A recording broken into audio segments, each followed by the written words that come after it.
नमस्कार। आप सभी का स्वागत है आपके अपने YouTube चैनल गुरुकुल क्लासेस में। एसएससी की तैयारी करने वाले विद्यार्थियों के लिए एक बहुत अच्छी खबर है। अच्छी भी कह सकते हैं और आप इसे नेगेटिव भी ले सकते हैं। तो एसएससी जीडी की एग्ज़ाम डेट जो है वो अनाउंस कर दी गई है। साथ में ही एमटीएस की भी एग्ज़ाम डेट अनाउंस कर दी गई है। तो क्या है कुछ जानकारी, चलिए जानते हैं इसके बारे में। यह नोटिस जो है कल जारी किया गया था और इसमें क्या जानकारी है कि जो मल्टीटास्किंग स्टाफ एंड हवलदार की एग्जाम है 2025 में जो भर्ती निकली थी, इसका एग्जाम जो है वो आपको पता होगा कि कमेंसमेंट ऑफ सेल्फ स्लॉटिंग, मतलब स्लॉट जो आप करते हो ना अपनी सिटी को आप जो चुनोगे, वो 15 जनवरी से स्टार्टिंग है और इसका एग्जाम बेटा 4 फरवरी को एग्जाम इसका कंडक्ट कराया जाएगा। यानी कि लगभग आज से 1 महीना बचा है आपके पास एक तो इसकी तैयारी करने का। एमटीएस की बात करें ले, और जो कांस्टेबल जो जीडी की जो भर्ती निकली थी, अभी निकली है, जिसके फॉर्म भरे जा रहे हैं, इसकी भी एग्जाम डेट जो है वो निकाल दी गई है। यह जो है वो 23 फरवरी से 2026 को इसका एग्जाम स्टार्ट हो जाएगा। तो अगर हम देखें कि 23 फरवरी से इसका एग्जाम है और अभी तो फॉर्म फिल भी हो रहे हैं, तो लगभग आपसे 1 से 1.5 महीना ही बचा है तैयारी करने के लिए, है ना। अब सवाल ये आता है सर कि इन दिनों में हमें करना क्या चाहिए, इतने कम समय में हम तैयारी कैसे करें। तो कुछ विद्यार्थी तो ऐसे होंगे जो अपनी तैयारी बहुत पहले से कर रहे होंगे, कुछ विद्यार्थी ऐसे होंगे जिन्होंने पहली बार इसका फॉर्म अप्लाई किया होगा। तो आप सभी को पता है इसमें 4 आपके सब्जेक्ट पूछे जाते हैं। सबसे पहले इसमें मैथ्स पूछा जाता है, एक इसमें रीजनिंग पूछी जाती है, एक इसमें हिंदी पूछी जाती है। हिंदी इंग्लिश दोनों आपको कुछ भी मतलब कर सकते हैं, मैथ रीजनिंग हिंदी, और ये आपका क्या हो गया, जीएस हो गया। अब देखिए इसमें इसका पैटर्न क्या होता है सभी को पता है। 20 क्वेश्चन पूछे जाते हैं। एक क्वेश्चन कितने नंबर का होता है, 2 नंबर का होता है, ठीक है। तो ये हो गया आपके 40 सवाल, 40 नंबर सॉरी, है ना। और ऐसे ही हिंदी इंग्लिश अगर कुछ भी आप करते हैं तो 20 क्वेश्चन यहाँ से पूछे जाएंगे, ये भी आपके 40 नंबर के हो गए। और रीजनिंग से भी 20 क्वेश्चन पूछे जाएंगे, ये भी आपके 40 नंबर के हो गए। और आपके 20 क्वेश्चन जो है जीएस से पूछे जाएंगे, ये भी 40 नंबर के हो गए। इस तरीके से देखा जाए तो टोटल आपके 80 क्वेश्चन पूछे जाते हैं और ये आपके 160 नंबर के होते हैं टोटल, है ना। 160 मार्क्स के होते हैं, 80 क्वेश्चन पूछे जाते हैं।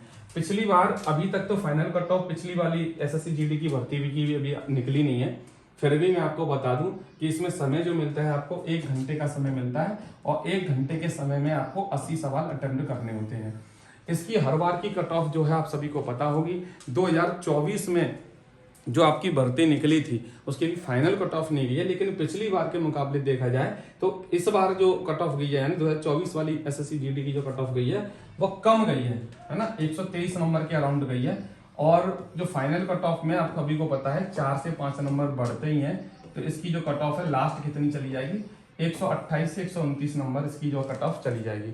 यानी जिनके भी मार्क्स 130 के अराउंड हैं इस बार, उनका सिलेक्शन 100% श्योर है, क्योंकि आप सभी को पता है इसके फिजिकल भी हो चुके हैं, इसके मेडिकल भी हो चुके हैं। तो 123 नंबर जो है लगभग यूआर की गई थी, अराउंड समथिंग यही गई थी। और 4 से 5 नंबर आपने और मान लीजिए बढ़ के चली जाएगी, जो जाती है हर साल। और 128 नंबर पे क्या होगा, इसमें आपका सिलेक्शन हो जाएगा 100%, ठीक है। देखिए इस बार की रणनीति जो है वो क्या रहनी चाहिए बेटा, मैं पहले बात कर लेता हूँ रीजनिंग की। तो रीजनिंग में चुनिंदा 4-5 चैप्टर ही हैं, 6-7 चैप्टर ऐसे हैं जहाँ से बार-बार क्वेश्चन पूछे जाते हैं। कुछ चैप्टर्स के नाम बताता हूँ। जैसे सबसे पहले सबसे ज्यादा जो पूछा जाता है वो सांद्रता परीक्षण पूछा जाता है, इसको मैं एनालॉजी कहते हैं, है ना, इंग्लिश में। दूसरे नंबर पे समानता वाला चैप्टर जो है और भिन्नता वाला जो चैप्टर है, ये भी यहाँ से भी बहुत क्वेश्चन बनते हैं। और ज्यादा चैप्टर नहीं है, ये कुछ चुनिंदा ही चैप्टर हैं जो रीजनिंग में पूछे जाते हैं, ठीक है। एक आपका डायरेक्शन हो गया, एक आपका रैंकिंग हो गया, कोडिंग डिकोडिंग हो गया। आपने पिछली बार के एग्जाम को भी एनालाइज किया होगा तो आपको पता लग रहा होगा कि लगभग यही चैप्टर बार-बार पूछे जाते हैं। और सबसे ज्यादा जो पूछा जाता है वो पूछा जाता है आपका नॉन वर्बल रीजनिंग, ठीक है। कौन सी, नॉन वर्बल, यानी फिगर वाली। अब फिगर वाली रीजनिंग आपको बहुत अच्छे से पढ़नी है, क्योंकि इसमें आपके सीरीज के भी सवाल बनते हैं और इसमें बहुत तरीके के सवाल इसमें बन सकते हैं, जैसे कागज कटिंग, फोल्डिंग हो गया, और आपके सीरीज वाले क्वेश्चन भी बन जाते हैं। और इसमें आपका कोडिंग डिकोडिंग हो गया, रैंकिंग, डायरेक्शन, भिन्नता, समानता और नॉन वर्बल रीजनिंग होगी। एक हो गया वेन आरेख, ठीक है, वेन डायग्राम। तो कुछ चुनिंदा ही आपके चैप्टर्स हैं, जैसे ब्लड रिलेशन हो गया एक। ये चैप्टर आप कवर कर लोगे ना तो लगभग आपको रीजनिंग में और कुछ पढ़ने की जरूरत नहीं है। यहाँ से आप बड़ी आसानी से पूरे 20 में से 20 नंबर भी ला सकते हैं, क्योंकि यही क्वेश्चन से बार बार पूछे जाते हैं। अब मैं मैथ की बात कर लूँ तो मैथ में बेटा 7 से 8 चैप्टर आपको पढ़ने हैं बस। पहला चैप्टर में मैथ में इंपोर्टेंट चैप्टर है, वो है आपका परसेंटेज। परसेंटेज के बाद जो आता है वो आता है आपका लाभ हानि, यानी कि प्रॉफिट एंड लॉस।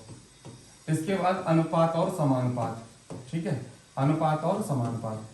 और इसमें एक चैप्टर आप पढ़ना है एलसीएम और एचसीएफ का। एक चैप्टर आपको पढ़ना पड़ेगा इसमें समय और कार्य का, समय और कार्य का। यही इंपोर्टेंट चैप्टर है, बस यही आता है एग्जाम में। एक आता है रेल दूरी चाल का, या फिर दूरी चाल का आप कह सकते हो, है ना, दूरी, समय और चाल।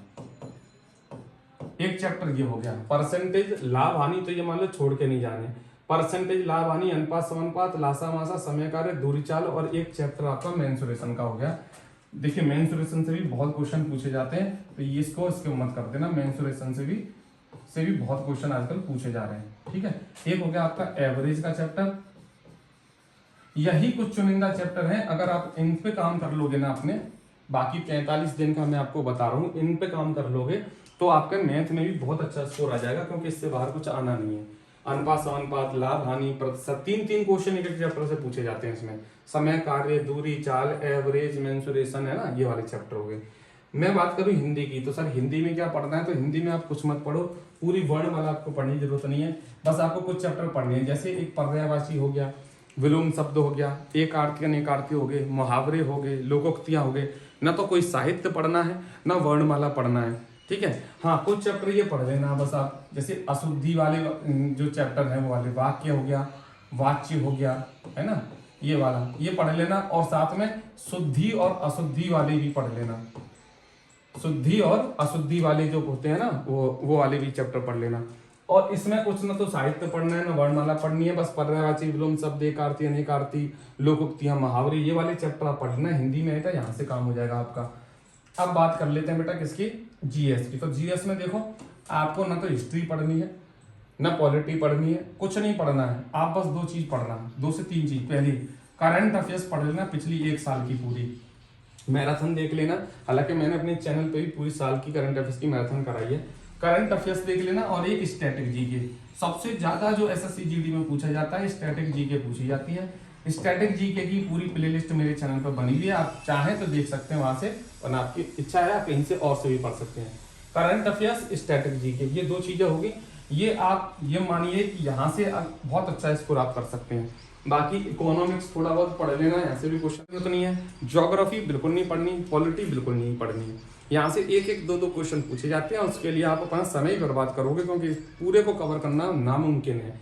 मात्र 45 दिन की बात कर रहा हूँ, आपके पास समय बचा है 45 दिन का। इस 45 दिन में सबसे बेस्ट अप्रोच यही है, आप सेल्फ स्टडी कीजिए, किसी कोर्स को मत खरीदिए, खुद से पढ़ पाओगे, ज्यादा पढ़ पाओगे, ज्यादा डीप पढ़ पाओगे कंटेंट को। करंट अफेयर्स के लिए कोई भी चैनल उठा लीजिए, कहीं से भी पढ़िए। स्ट्रैटेजी के एकदम जो मेन टॉपिक हैं, 8 से 10 चैप्टर मेन है स्ट्रैटेजी के। और सबसे बेस्ट तरीका और एक बार बता रहा हूँ, प्रीवियस ईयर के पहले पेपर लगाइए, इससे आपको बहुत ज्यादा आइडिया हो जाएगा कहाँ से क्वेश्चन पूछे जाते हैं, और वही टॉपिक को आप कवर करते चले जाइए। और डेली कम से कम 1 से 2 मॉक टेस्ट तो जरूर देने हैं, और उनको एनालाइज करना है बहुत अच्छे से कि कहाँ मेरी गलती हो रही है, कहाँ मुझे ज्यादा ध्यान देने की जरूरत है, कहाँ मुझे सुधार करना है, अपना टाइम कैसे इंक्रीज करें, मुझे कौन से क्वेश्चन छोड़ने हैं, कौन से मुझे अटेम्प्ट करने हैं। ठीक है, ये सारी चीजें जब तब सीखोगे जब आप इन मॉक टेस्ट को देना शुरू कर दोगे। मॉक टेस्ट से आपको कंपटीशन का पता चलेगा, कितने पानी में हो ये पता चलेगा, कहाँ सुधार करना है ये पता चलेगा। ठीक है, और फिर आप अगर आपको अपनी गलतियां पता चलेंगी तो आप उनको सुधार भी पाओगे, है ना। ये सब चीजें हैं एसएससी जीडी वालों के लिए। बहुत कम समय बचा है, अब जी जान से मेहनत में लग जाइए। पिछली बार भी कम कट ऑफ गई थी, क्योंकि देखो आप सभी को पता है कि बहुत से बच्चे हर साल ओवरेज हो जाते हैं, और जो नए बच्चे कंपटीशन में आते हैं वो उतने अच्छे नहीं होते पढ़ने में जितने जो पुराने बच्चे होते हैं। इसलिए कंपटीशन हर बच्चे के लिए नया होता है, लेकिन जो ज्यादा मेहनत करेगा सिलेक्शन उसी का होगा। बहुत बड़ा सिलेबस नहीं है, और एग्जाम का लेवल बहुत ईजी पूछा जाता है। इसमें इजी टू मॉडरेट लेवल के क्वेश्चन में पूछे जाते हैं। मैंने जहां तक देखे हैं बच्चे रीजनिंग में पूरे में से पूरे मार्क्स ले आते हैं, मैथ में भी पूरे में से पूरे नंबर ले आते हैं, हिंदी में भी जहां तक है लगभग 95% मार्क्स ले आते हैं। बस जीएस एक ऐसा सब्जेक्ट है जिसमें कभी 100 आउट ऑफ 100 आए ही नहीं किसी के, है ना। तो आपको ज्यादा मेहनत कहाँ करनी है, जीएस में। जीएस में भी मैंने सबसे बड़ा एरिया आपको बता दिया, करंट अफेयर स्ट्रेटेजी के पढ़ लो, कल्याण हो जाएगा आपका। ठीक है, तो दोस्तों ऐसी ही इंफॉर्मेटिव वीडियो मैं अपने चैनल पे बनाता रहता हूँ। अगर आपको मेरे चैनल से जुड़ना है तो चैनल को सब्सक्राइब कर लीजिए और बेल आइकन को दबा दीजिए। तो एक और महत्वपूर्ण जानकारी के साथ मिलते हैं, तब तक के लिए अपना ध्यान रखिए, खुश रहिए, मस्त रहिए। जय हिंद, जय श्री राम।